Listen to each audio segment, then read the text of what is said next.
আসসালামু আলাইকুম। আমি আমার ছোট্ট একটা বাগান করছি, বাগানে পুঁই শাক হয়েছে। এই পুঁই শাক ছিঁড়তেছি আজকে। পুঁই শাক দিয়ে আমি মাছ দিয়ে রান্না করব। আজকে প্রথম তুললাম, তাই আপনাদের সাথে একটু শেয়ার করতেছি। আপনারা আমার পুঁই শাক গাছগুলি দেখে অনেক মনটা ভালো হয়ে যাবে। আমার মনটা অনেক ভালো হয়ে গেছে, খুবই সুন্দর হয়েছে।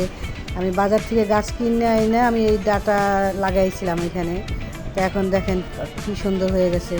আল্লাহ পাক আসলে আল্লাহর নিয়ামত। আল্লাহ পাক মানুষকে যেভাবে ইচ্ছে সেভাবে খাওয়াইতে পারে। ডাঁটা লাগাইলেও গাছ হয়ে যায় পুঁই শাকের। কী সুন্দর একটা আল্লাহর মেহেরবানি। আল্লাহ আমাদের জন্য অনেক অনেক মেহেরবান। আল্লাহর কাছে আমরা শুকরিয়া আদায় করি। আল্লাহ আমাদেরকে কত কিছু খাওয়াইতেছে। আল্লাহ আমাদেরকে নিয়ামতের কোনো শেষ নাই। আল্লাহর নিয়ামত আমাদের জন্য তৈরি করে রাখছে আল্লাহ পাক।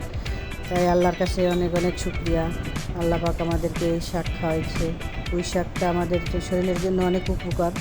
আবার যাদের অ্যালার্জি আছে অনেকে এটা খেতে পারে না।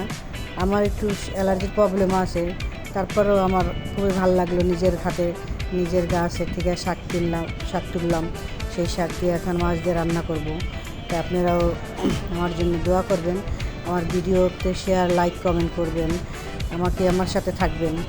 আমাকে প্লিজ সাপোর্ট করবেন আপনারা। আপনাদের ছাড়া আমার কোনো নাই, উপায় নাই। আপনারাই আমাদের সব কিছু।